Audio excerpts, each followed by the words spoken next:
Ya, terima kasih pemirsa karena Anda masih tetap setia bersama kami. Ya, kami ingatkan lagi buat pemirsa, Anda bisa menceritakan permasalahan yang Anda alami dalam kehidupan Anda. Anda bisa mengirimkan SMS kepada kami di nomor 0819 081 74 kali 1. Ya, saya ulangi sekali lagi, Anda dapat menceritakan setiap permasalahan Anda kepada kami, apapun itu pemirsa, dengan menghubungi kami melalui SMS tentunya di 0819 081 74 kali 1. Ya, langsung ke SMS yang sudah masuk pada malam hari ini. Datangnya dari 6974. Pada masalah kekerasan, gimana kita harus menghilangkan kekerasan di dalam hati ini? Gimana? Kekerasan di dalam hati sendiri ya? Hati sendiri. Ya, begini, kita menjadi keras itu karena kita mungkin pernah diperlakukan secara keras semenjak zaman dahulu. Jadi mungkin kita dididik dan keras, kita menjadi seorang yang tanpa kita sadari kita memberontak dan kita menjadi keras, dan dalam kita memperlakukan istri dan anak-anak kita atau pasangan kita juga menjadi keras. Bahkan memperlakukan diri sendiri terkadang ya? Betul, kadang-kadang menyiksa diri bahasa kasarnya. Nah, makanya bagaimana menghentikan kekerasan? Yang pertama yang harus kita sadari, kita tidak akan pernah bisa menghentikan kekerasan jika bukan Tuhan yang memberikan kekuatan kepada kita. Oleh karena itu kita harus bersandar penuh kepada Tuhan, minta kekuatan dari Tuhan kepada kita supaya kita menjadi seorang yang sabar. Yang pertama. Yang kedua, mengampuni dan menerima masa lalu. Jadi waktu kita dulu mungkin masih kecil atau remaja pernah dikhianati, pernah disakiti, diperlakukan secara kasar dan keras, kita harus belajar mengampuni dan menerima semua orang yang sudah pernah menyakiti hati kita. Kalau selama kita tidak mengampuni dan menerima, maka kekerasan itu tidak akan pernah berhenti dalam diri kita.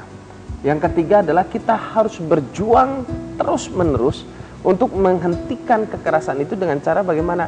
Mendekatkan diri kepada Tuhan, memiliki pola pikir yang benar, memiliki kesabaran dan kesungguhan hati untuk kita bisa benar-benar menjadi seorang yang sabar dan benar. Kapan perjuangan itu bisa berakhir? Waktu rumah idaman 2 kali sama idaman. Berarti perjuangan itu terus-menerus harus dilakukan dan tidak pernah berhenti. Ya. Makanya waktu saya ini kan dulu kan pencinta kekerasan. Makanya tanpa disadarin begini, karena saya diperlakukan keras, dididik dan keras, saya kalau adu ayam saya kalah, itu saya tendang, saya siksa. Adu ikan saya kalah, saya taruh di darat loh. Sampai dia kalau sudah memati baru saya angkat, saya taruh di air lagi. Jadi jangan kapok gitu. Iya, saya kapok. Kenapa? Karena itu bentuk pelampiasan saya tanpa saya sadari. Makanya waktu dulu awal pacaran, saya tuh bisa main tangan. Bagi saya pelan, apalagi saya waktu itu ikut karate kan. Bagi saya pelan, tapi bagi istri saya luar biasa sampai neteskan darah. Saya juga kayak, kok berdarah gitu kan. Baru menyadarinya. Nah, kenapa kekerasan itu berlanjut? Karena peristiwa masa lalu dan saya tidak mengampuni, saya tidak ada yang bimbing, dan saya mempunyai paradigma atau pola pikir yang salah masih. Kenapa? Karena pelampiasan demi pelampiasan dibutuhkan bagi orang-orang yang terluka. Sama dengan gajah kalau kakinya terluka, apa yang dilakukan? Dia tabrak sana sini, pokoknya bagaimana untuk lukanya diobatin dulu. Nah sama, orang tidak akan pernah berhenti melakukan kekerasan jika luka hatinya tidak pernah diobati. Contohnya, kenapa orang sampai membunuh, memperkosa dan segala macam? Masalah ekonomi loh. Kenapa kok bisa sampai membunuh? Kan aneh sebenarnya. Kalau masalah ekonomi kan tidak perlu membunuh, tinggal bekerja saja. Kelihatannya nggak ada kaitannya gitu ya. Kelihatannya nggak ada kaitan, tapi itu saya sangat percaya orang-orang yang sampai melakukan kekerasan sampai begitu luar biasa, itu luka hatinya yang sangat dalam. Mungkin contohnya orang miskin, saya pakai istilah miskin kalau boleh, dihina terus, dihina. Padahal orang tuh baik sebenarnya, tapi karena dihina, dia dilukai terus, dilecehkan, dihina. Akibatnya Pak, luka hatinya muncul, gitu kan? Waktu muncul akhirnya dia melakukan kekerasan. Kenapa? Karena luka hati. Nah makanya kalau kita tidak bisa mengampuni, tidak bisa belajar menerima, tidak akan pernah berhenti itu kekerasan. Jadi harus sabar, menerima masa lalu dan mengampuni. Ya, bersandar sama Tuhan, karena Tuhan sumber segalanya. SMS selanjutnya.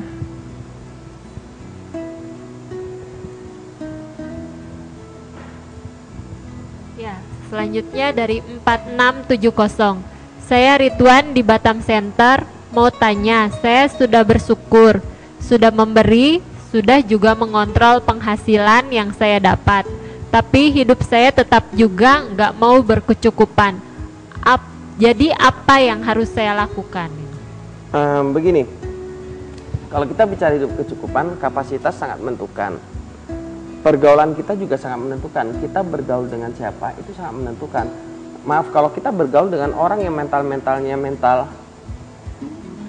yang salah, otomatis sekalipun kita menerima, mengelola dan memberi dan bersyukur, kalau pergaulan kita buruk ya penghasilan kita segitu-gitu saja. Tapi cobalah belajar bergaul bukan dengan orang-orang yang punya mental yang kalah, yang selalu berkekurangan, tapi belajarlah bergaul dengan orang-orang yang punya mental, nilai-nilai yang memiliki penghasilan yang tinggi, bagaimana dia memperolehnya dan mengejarnya gitu kan, dan apa rahasia di balik itu semua.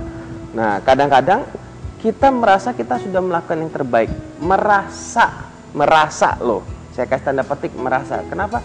Padahal sebenarnya kita masih bisa jauh lebih baik. Nah, itu dia menjadi masalah. Kalau kita merasa sudah melakukan yang terbaik, padahal kalau kita masih bisa lebih baik, berarti kita bukan melakukan yang terbaik. Makanya baik saja tidak cukup. Yang terbaik itulah yang harus kita kejar.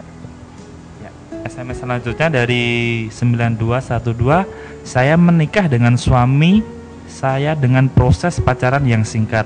Tapi setelah menikah saya semakin sulit menebak karakter aslinya. Apa yang harus saya lakukan? Silakan Bu. Yang dulu suka pacarannya singkat, dada UFO kan dulu ya. Iya, kalau saya boleh cerita sedikit ya pengalaman saya waktu ketika pertama kali membangun rumah tangga. Saya waktu itu pacaran sih lumayan lama. Waktu itu saya pacaran 4 tahun. Tapi tetap saja ketika menikah ternyata setahun pertama pernikahan itu juga menjadi saat-saat yang sulit gitu untuk mengetahui bagaimana sih karakter atau kepribadian dari pasangan kita. Memang menyatukan dua pribadi ini memang bukan sesuatu yang mudah. Diperlukan adanya komunikasi, diperlukan juga saat-saat untuk bersama, dan di samping itu semua kita juga harus berusaha untuk mengenal bagaimana sih sebenarnya tipe kepribadian dari pasangan kita gitu.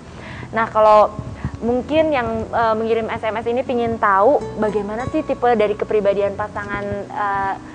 pasangannya begitu ya, bisa mencoba menghubungi New Life, karena New Life punya alat bantunya untuk membantu mengetes baik Anda maupun pasangan Anda, bagaimana sih atau apa sih sebenarnya tipe kepribadian dari Anda maupun pasangan Anda, dan juga bagaimana cara menyenangkannya, bagaimana cara menyenangkan pasangan Anda, itu juga ada alat bantunya. Itu kita kenal dengan bahasa kasih gitu ya.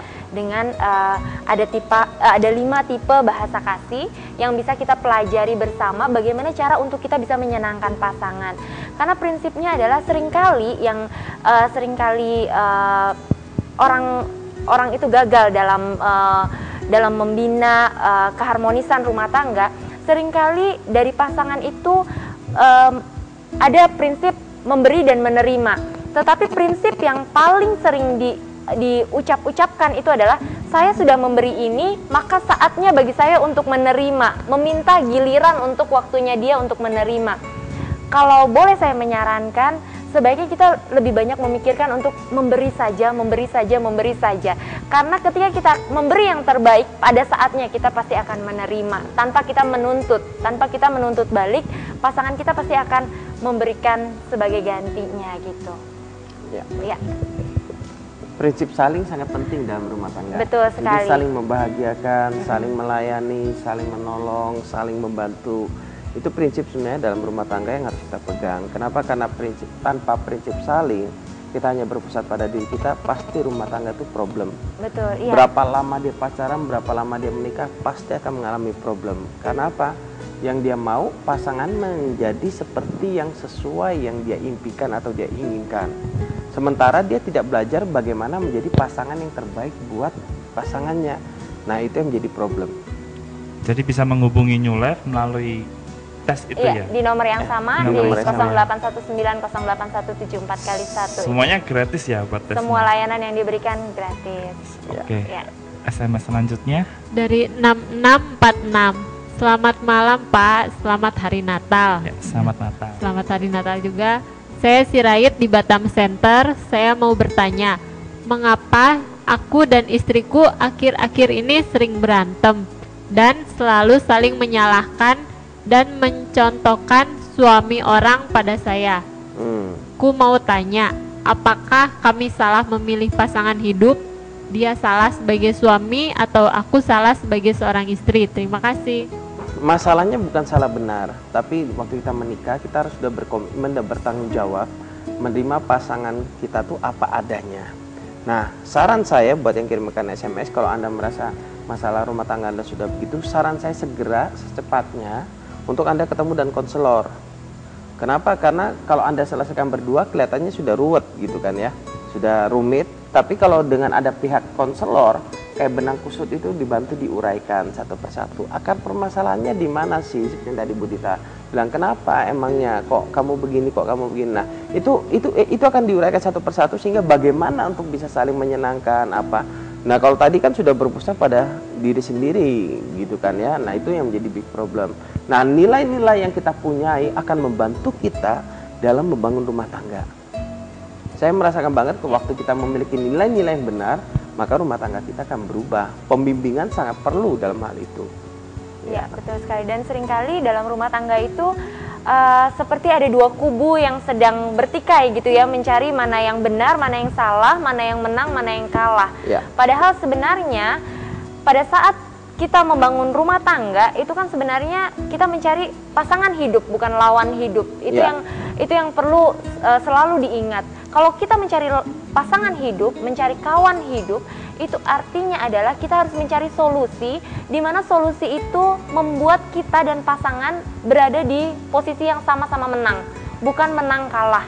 Seringkali dalam rumah tangga yang terjadi justru berusaha mencari mana yang posisinya lebih atas, mana yang posisinya lebih berperan, mana yang lebih egois, mana yang lebih menghargai, merasa sudah di posisi yang tertinggi gitu masing-masing. Padahal sebenarnya rumah tangga itu adalah saling. Jadi rumah tangga itu mencari solusi yang menang-menang untuk kedua belah pihak.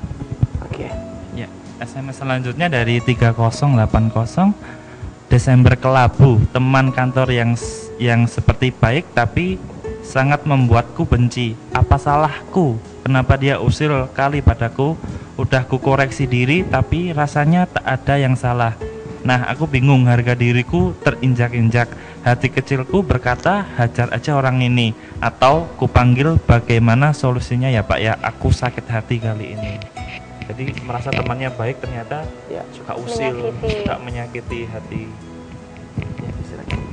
Ya, kalau mungkin ini agak aneh gitu ya, agak aneh. Tapi kalau boleh saya berpendapat, seberapapun kondisinya orang yang sudah menyakiti hati kita, tetaplah ambil keputusan untuk tetap berbuat baik.